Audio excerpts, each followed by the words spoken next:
নমস্কার দর্শক বন্ধুগণ, সাধক জীবন চ্যানেলে সকলকে স্বাগত জানাই। আজকে কুর্ম পুরাণের অন্তর্গত শ্রীকৃষ্ণের অলৌকিক তপস্যা কিছু কথা। শ্রীকৃষ্ণের অনেকজন পত্নী ছিলেন, তাদের মধ্যে জাম্ববতী একজন। তিনি জাম্ববতীকে কিভাবে তার পত্নী হিসাবে পেয়েছিলেন সে এক ভারী সুন্দর কাহিনী। কৌস্তবমণি উদ্ধার করার জন্য কৃষ্ণ বীর জাম্ববানের সঙ্গে লড়াই করেন। এই লড়াইতে শেষ পর্যন্ত জাম্ববান পরাস্ত হন। তখন বাধ্য হয়ে তিনি কৌস্তবমণি কৃষ্ণের হাতে তুলে দেন। সেই সঙ্গে তার একমাত্র মেয়ে জাম্ববতীকেও কৃষ্ণের হাতে সম্প্রদান করেছিলেন। তখন থেকেই জাম্ববতী কৃষ্ণের অন্যতমা পত্নী। জাম্ববতী ছিলেন পতিগত প্রাণা, স্বামীর সেবায় জীবন উৎসর্গ করেছিলেন।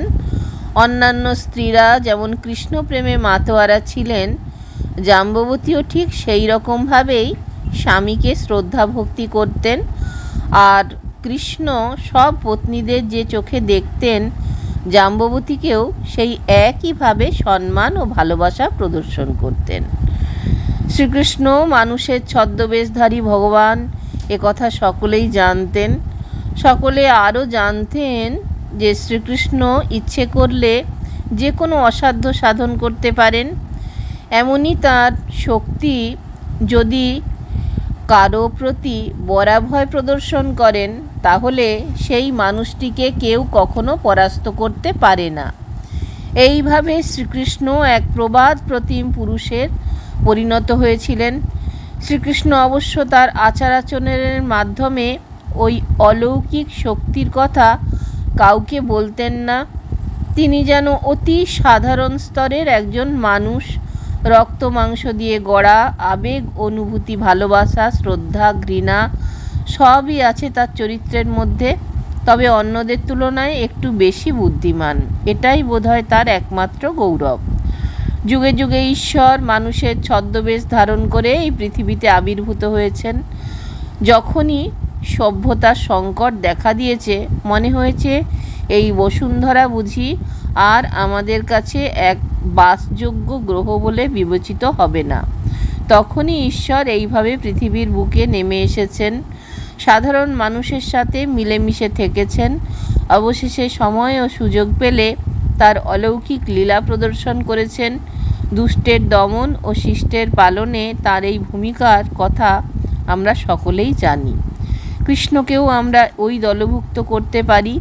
কৃষ্ণ বারবার পৃথিবীতে এসেছেন অন্যায় অন্ধকার থেকে পৃথিবীকে আলোকোজ্জ্বল সরণিতে পৌঁছে দেবার জন্য। শ্রীকৃষ্ণের পুত্ররাও ছিলেন অত্যন্ত গুণী এবং বীর। বিশেষ করে রুক্মিণীর ছেলেদের সাথে কারোর তুলনা করাই চলে না। জাম্ববতীর যে পুত্র সন্তান হবে সে শিবের সমান তেজ ও শৌর্য ধারণ করবে, কিন্তু তা কী করে সম্ভব? অনেক ভাবতে ভাবতে শেষ পর্যন্ত জাম্ববতী স্থির করলেন তিনি স্বয়ং কৃষ্ণের কাছে তার এই আবদার বা একান্ত ইচ্ছের কথা জানাবেন। জাম্ববতী জানেন শ্রীকৃষ্ণ ইচ্ছে করলে অসাধ্য সাধন করতে পারেন। জাম্ববতীর কথা শুনে কৃষ্ণ বললেন, এ তোমার দারুণ ইচ্ছা, কিন্তু তোমার এই সাধ কি আমি পূরণ করতে পারবো? জাম্ববতী জানেন এ সবই কৃষ্ণের ছলনা। তিনি কত অবিশ্বাস্য কাজ অতি সহজে বিশ্বাস্য করেছেন, আর এ তো সামান্য এক চাহিদা। জাম্ববতী বারবার শ্রীকৃষ্ণের কাছে তার এই মনোগত বাসনার কথা বলেন। অবশেষে শ্রীকৃষ্ণ একদিন গরুড়ের পিঠে চেপে এলেন মহামুনি উপমন্যুর আশ্রমে। উপমন্যু বিভিন্ন শাস্ত্রে সুপণ্ডিত। তিনি যে আশ্রমটি তৈরি করেছেন সেটিকে আমরা কয়েকটি পর্ণ কুটিরের সমাবেশ ছাড়া আর কিছু বলতে পারি না। চারপাশে ফুল ফল শোভিত বেশ কয়েকটি গাছ দাঁড়িয়ে আছে, ভারী সুন্দর প্রাকৃতিক দৃশ্য। তবে ওই জায়গাটি ছিল প্রায় 4 ক্রোশ ব্যাপী বিস্তৃত। অরণ্যের নিভৃত অঞ্চলে স্থাপিত হয়েছে তার এই তপবন। এখানে নানা জাতের গাছ আছে। গাছের তলায় দাঁড়ালে মন শান্ত হয়ে ওঠে। মনে হয় সেখানে বোধহয় তাপদগ্ধ প্রকৃতির প্রবেশ নিষেধ। আবার কোনো কোনো গাছের তলায় দাঁড়ালে পাখিদের কলকাকলি শোনা যায়, কোথাও আবার বৃষ্টিধারা অনুভূত হয়। এখানে আছে অজস্র ফলের গাছ, নাম না জানা ফুলেরা সৌরভে আমোদিত করেছে বাতাস। পাশ দিয়ে বয়ে চলেছে আপন খেয়ালে গঙ্গা, সাগরের ডাকে সাড়া দিতেই হবে। আশ্রমের ভেতর আবার এখানে সেখানে ছোট বড় সরোবরের সমারোহ, আর মুনি ঋষিদের থাকার জন্য এক একটি সুরম্য কুটির। এই আশ্রমের সব থেকে বড় বৈশিষ্ট্য হলো এখানে সকলে রুদ্র বা মহাদেবের জপ করে থাকেন। এই আশ্রমে এলে অশান্ত মন শান্ত হয়। মনে হয় এই জগতে বেঁচে থাকাটাই হলো ঈশ্বরের সব থেকে বড় আশীর্বাদ। আর এই সব অঞ্চলে যেসব হিংস্র পশুর বাস, কোনো এক অজানা মন্ত্র বলে তারা আশ্রমবাসী ওই সব মুনি ঋষিদের পোষ্য হয়ে গিয়েছে। বাঘ, সিংহ, পোষা কুকুর, বেড়ালের মতো আচরণ করছে। এ দৃশ্য নিজের চোখে না দেখলে বিশ্বাস হয় না। গরুড়ের পিঠের থেকে নেমে কৃষ্ণ অরণ্য পথে এগিয়ে গেলেন বেশ কিছু দূর। তাকে উপমন্যুর সঙ্গে দেখা করতেই হবে। যেসব ঋষিরা চোখ বন্ধ করে শিবের স্তব করছিলেন, শ্রীকৃষ্ণের পদশব্দে তাদের স্তব থমকে গেল। তারা চোখ খুলে শ্রীকৃষ্ণের অনিন্দ কান্তিময় দেহ সৌন্দর্যের দিকে তাকালেন। শ্রীকৃষ্ণ কিন্তু কোনো দিকে ভ্রুক্ষেপ করছেন না, আপন মনে সামনের দিকে এগিয়ে চলেছেন। এই মুনি ঋষিরা সসম্ভ্রমে উঠে দাঁড়ালেন। যদিও তারা শিবের উপাসক, কিন্তু তারা জানেন শিব ও কৃষ্ণের মধ্যে কোনো তফাৎ নেই। যেটুকু তফাৎ পরিলক্ষিত হয় তা বাহ্যিক আবরণের। তাই তারা শ্রীকৃষ্ণকে দেখে হতচকিত হয়ে গেলেন। কেউ কেউ আবার হাত জোড় করে তার স্তব করতে শুরু করলেন। অনেকে আবার শ্রীকৃষ্ণের ভুবন মোহিনী রূপ দেখে কোনো কথাই বলতে পারলেন না, সম্পূর্ণ মুখ হয়ে গেলেন তারা। সাধারণ মানুষ যেভাবে মুনি ঋষিদের শ্রদ্ধা জানায়, শ্রীকৃষ্ণ সেই ভঙ্গিতেই সকলকে তার অন্তরের ভক্তি, শ্রদ্ধা ও ভালোবাসা প্রদান করলেন। সকলকে এইভাবে শ্রদ্ধা জানাতে জানাতে তিনি এগিয়ে গেলেন নদীর দিকে। সেখানে গিয়ে স্নান করলেন। শাস্ত্রে আছে গঙ্গা স্নান করলে শরীর এবং মন উভয়ই পবিত্র হয়। শ্রীকৃষ্ণ সেইভাবে নিজেকে পবিত্র করলেন। তারপর মহামুনি উপমন্যুর কুটিরের সামনে এসে দাঁড়ালেন। উপমন্যু তাকে দেখে সসম্ভ্রমে উঠে দাঁড়ালেন। দুহাত বাড়িয়ে শ্রীকৃষ্ণকে আহ্বান জানালেন। ভক্তিতে গদগদ হয়ে তিনি বললেন, আমার কি সৌভাগ্য, জানি না আজ কার মুখ দেখে আমার ঘুম ভেঙেছে। স্বয়ং শ্রীকৃষ্ণ আমার সামনে দাঁড়িয়ে আছে। আমি আজ সকালবেলা বিষ্ণুর দর্শন পেলাম। এ আমার জন্ম জন্মান্তরের সৌভাগ্য। কিন্তু ভগবান, অনুগ্রহ করে বলুন তো, আপনি কেন কষ্ট করে এত দূর এসেছেন? কি আপনার মনোগত বাসনা? আপনি ইচ্ছা করলে আমিই তো আপনার সঙ্গে সাক্ষাৎ করতাম। শিষ্য যেভাবে গুরুকে প্রণাম করে থাকে, সেভাবে উপমন্যুকে প্রণাম করলেন শ্রীকৃষ্ণ। তারপর বললেন, আপনার সাথে একান্তে কিছু আলোচনা আছে। কিভাবে শিবের সাক্ষাৎ পাব, আপনি সেই পন্থা আমাকে বলে দিন। তার এই কথা শুনে একটু অবাক হতে হলো উপমন্যুকে। এক রূপে তিনি নিজে হলেন সাক্ষাৎ শিব। তিনি আবার শিবের দর্শন লাভের জন্য উপমন্যুর শরণাপন্ন হয়েছেন কেন? নিজে একজন মহাপণ্ডিত হয়ে অন্য একজনের কাছে এসেছেন পথের সন্ধান করতে। তবে এইভাবে উপমন্যু নিজেকে সান্ত্বনা দিলেন যে মানুষের দেহ ধারণ করে যখন কৃষ্ণ পৃথিবীতে এসেছেন, তখন তাকে অনেক অলৌকিক সত্তা লুকিয়ে রাখতে হয়, না হলে জনমানসে হয়তো বিরূপ প্রতিক্রিয়ার সৃষ্টি হবে। এরপর যোগীবর উপমন্যু তার উপদেশ প্রদান করতে শুরু করলেন। যেভাবে একজন গুরু তার শিষ্যকে উপদেশ দেন, জীবনে চলার পথে সঠিক সরণির নির্দেশ দেন, সেইভাবে উপমন্যু একটির পর একটি শব্দ উচ্চারণ করলেন। তিনি বললেন, গৌরীর সঙ্গে শিব এখন এখানেই আছেন। যোগ সাধনা বা তপস্যা না করলে কখনো আমরা দেবাদিদেব মহাদেবের সাক্ষাৎ পাই না। তিনি বড় খামখেয়ালি দেবতা। যদি সত্যি সত্যি আপনি শিবের সাক্ষাৎ পেতে চান, তাহলে এক মন এক প্রাণ তাকে ডাকতে হবে। এই নির্জনতার মধ্যে বসে আপনি শিবের উপাসনা করুন। আমার বিশ্বাস আপনার উপাসনায় উনি প্রীত হবেন। তিনি অনতিবিলম্বে আপনার সামনে এসে উপস্থিত হবেন। আপনি তো জানেন, এই পবিত্র ভূমিতে তপস্যা করে বশিষ্ঠদেব, ব্যাসদেব, যাজ্ঞবল্ক্য, ভৃগু সিদ্ধিলাভ করেছিলেন। আমার দৃঢ় বিশ্বাস তাদের পদাঙ্ক অনুসরণ করে আপনি সিদ্ধি লাভ করবেন, আপনার মনোগত বাসনা পূর্ণ লাভ হবে। শ্রীকৃষ্ণ জানতে চাইলেন, ঋষিবর, আপনি আমাকে বলে দিন কিভাবে, কোন পন্থা অনুসরণ করে আমি শিবের সাধনা করব। উপমন্যু নির্দেশ দিলেন। তার নির্দেশ মতো শ্রীকৃষ্ণ তার পোশাক ছেড়ে গাছের ছাল অর্থাৎ বলকল পরিধান করলেন। অমন সুন্দর চুল কামি একেবারে ন্যাড়া হলেন। সমস্ত গায়ে মাখলেন শিবের প্রিয় ভস্য। তারপর রুদ্রের জপ করতে শুরু করলেন। বেশ কিছুকাল কেটে গেল ধ্যানের মধ্যে। তখন কৃষ্ণ বুঝি বাহ্যজ্ঞান শূন্য হয়ে গিয়েছিলেন, চোখ বন্ধ করে শুধু শিবের আরাধনা করে চলেছেন। বেশ কিছুদিন বাদে একদিন হঠাৎ শিব তার স্ত্রী পার্বতীকে নিয়ে শ্রীকৃষ্ণের সামনে এসে দাঁড়ালেন। তাদের দেখে চোখ খুললেন শ্রীকৃষ্ণ। হ্যাঁ, সত্যিই তো স্বয়ং মহাদেব তার সামনে এসে দাঁড়িয়েছেন। গলায় বিচিত্র মালা, পরনে বাঘছাল, সারা গায়ে ভস্য মাখা। বাঁদিকে পার্বতী। আরও দেখালেন তার আদিরূপ। কৃষ্ণ হাতে শঙ্খ আর সুদর্শন চক্র নিয়ে শিবের স্তব করছেন। ডান দিক থেকে শিবের উদ্দেশ্যে প্রণাম নিবেদন করছেন জগতের স্রষ্টা ব্রহ্মা। সামনে থেকে দাঁড়িয়ে আছেন নন্দী থেকে শুরু করে কার্তিক প্রমুখ গণনাধিপতিরা। আরও দেখতে পেলেন অনেক বিশিষ্ট সন্ন্যাসী সেখানে এসে উপস্থিত হয়েছেন, যেমন অত্রি, পুলহ, পুলস্ত, ইন্দ্র, পরাশর, বশিষ্ঠ প্রমুখ। স্বয়ম্ভু মনুও সেখানে দাঁড়িয়ে আছেন। এসব দৃশ্য দেখে কৃষ্ণের মন অনাস্বাদিত আনন্দে পরিপূর্ণ হলো। শ্রীকৃষ্ণ ভাবতেই পারেননি যে এত সহজে তিনি তার আরাধ্য দেবতা শিবের সাক্ষাৎ পাবেন। শ্রীকৃষ্ণ আনন্দের অতিশয্যে মাটিতে গড়াগড়ি দিলেন, সকলকে প্রণাম জানালেন, হাত জোড় করে পার্বতী ও মহাদেবের স্তব করতে শুরু করলেন। স্তব শেষ হবার পর মহাদেব জিজ্ঞাসা করলেন, কি ব্যাপার তোমার? কৃষ্ণ নারায়ণ দেবতাদের প্রার্থনা পূরণ করার জন্য তুমি দেবকীর গর্ভে জন্মগ্রহণ করেছ, এ খবর আমরা সবাই জানি। তোমার আত্মার সাথে আমার আত্মার তো কোনো প্রভেদ নেই, তাহলে কি মনে করে তুমি আমার উপাসনা করছো? ইচ্ছে হলে তুমি নিজেই তো তোমার ইচ্ছা পূরণ করতে পারো, এর জন্য কারো কাছে যেতে হয় নাকি?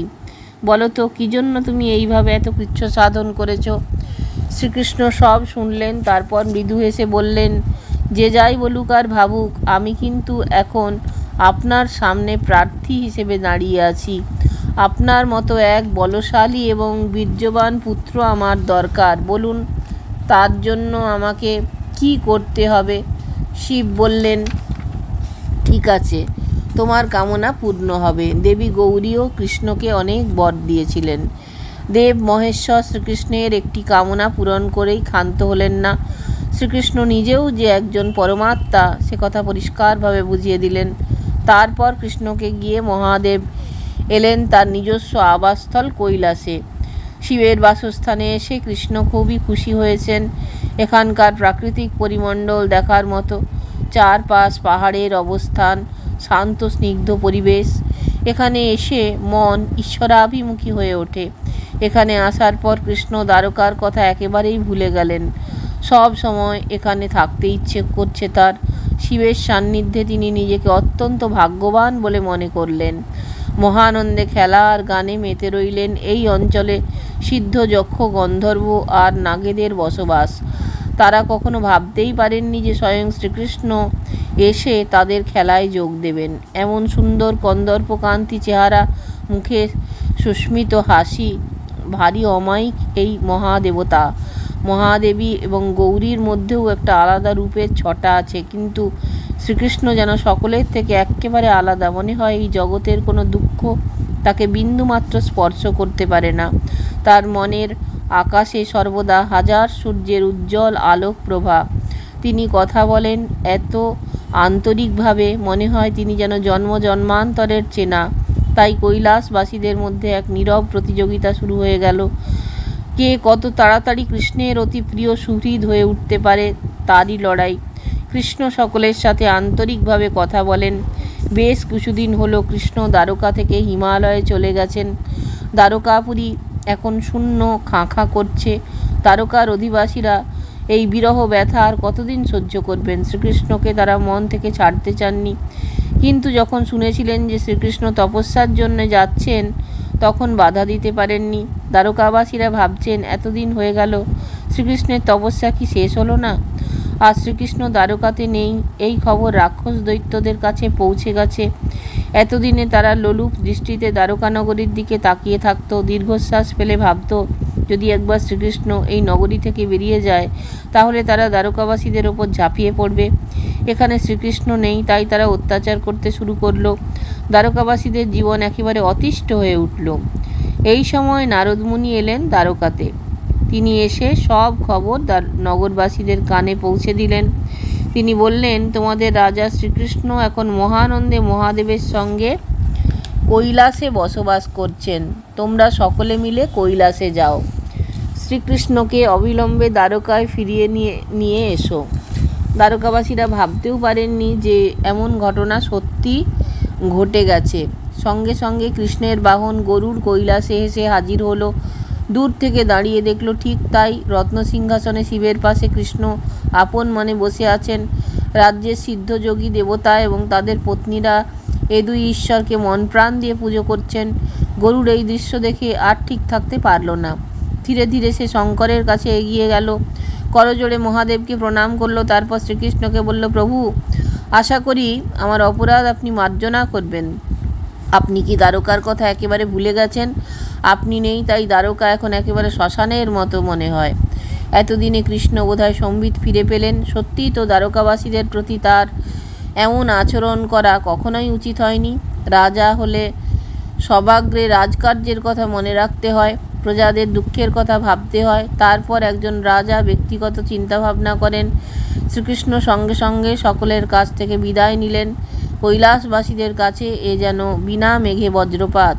তারা ভাবতেই পারেনি কৃষ্ণ সকলকে বিদায় জানিয়ে চোখের সামনে থেকে চলে যাবেন। কিন্তু কি আর করা যায়, তারা নীরবে পথের দুপাশে দাঁড়িয়ে থাকলো। কৃষ্ণ গরুড়ের পিঠে চড়ে দ্বারকাতে ফিরে এলেন। দ্বারকাতে তার পা পড়তেই আবার প্রাণচাঞ্চল্যে ভরে উঠল মহানগরী। ঘরে ঘরে বেজে উঠল মঙ্গল শঙ্খ। পুরো নারীরা কৃষ্ণকে বরণ করতে শুরু করলো। রাক্ষসরা পালিয়ে গেল নগর থেকে। অনেকে কৃষ্ণকে প্রণাম করলো, আবার বয়োজ্যেষ্ঠদের কৃষ্ণ শ্রদ্ধা সহকারে নমস্কার নিবেদন করলেন। কৃষ্ণ এসেছেন শুনে মার্কণ্ডেয় মুনি তার দর্শনের জন্য সেখানে এসে হাজির হলেন। তিনি সব কথা জানতেন। তিনি শুধু জানতে চাইলেন যে কৃষ্ণ কার কাছে পুজো করতে গিয়েছিলেন। কৃষ্ণ বললেন, শিবলিঙ্গের পুজো হলো শ্রেষ্ঠ পুজো, কারণ লিঙ্গের মধ্যে সৃষ্টি, স্থিতি এবং প্রলয় লুকিয়ে আছে। লিঙ্গকে আমরা আদি মহাশক্তির প্রতীক স্বরূপ বিবেচনা করি, আর তারই নির্দেশে তিনটি কাজ ঠিকমতো হচ্ছে কিনা তা দেখবার জন্য আমরা ব্রহ্মা বিষ্ণু মহেশ্বর এই বিশ্বব্রহ্মাণ্ডে এসেছি। মহাজ্ঞানী মার্কণ্ডেয় মুনি সব বিষয়টি হৃদয়ঙ্গম করতে পারলেন। শিবের মতো এক পুত্র চেয়েছিলেন জাম্ববতী। এতদিন পর্যন্ত অপেক্ষায় ছিলেন তিনি। প্রতি মুহূর্তে তিনি ভাবতেন একদিন নিশ্চয়ই শ্রীকৃষ্ণ এই শুভ সংবাদ নিয়ে ফিরে আসবেন। যথাসময়ে জাম্ববতীর একটি শিশু সন্তান হলো। তাকে দেখে মনে হলো সে যেন শিবেরই এক দ্বিতীয় অবয়ব। শ্রীকৃষ্ণ তার নাম রেখেছিলেন শাম্ব। পরবর্তীকালে শাম্ব এক মহাবীর যোদ্ধায় পরিণত হয়েছিলেন। দর্শক বন্ধুগণ, যদি ভালো লাগে তাহলে অবশ্যই চ্যানেলটা একটা লাইক, শেয়ার, সাবস্ক্রাইব করে পাশে থাকবেন। আপনাদের জন্য আগামী দিনে আরও নতুন নতুন সুন্দর সুন্দর সাধক জীবনের কাহিনী নিয়ে চলে আসছি।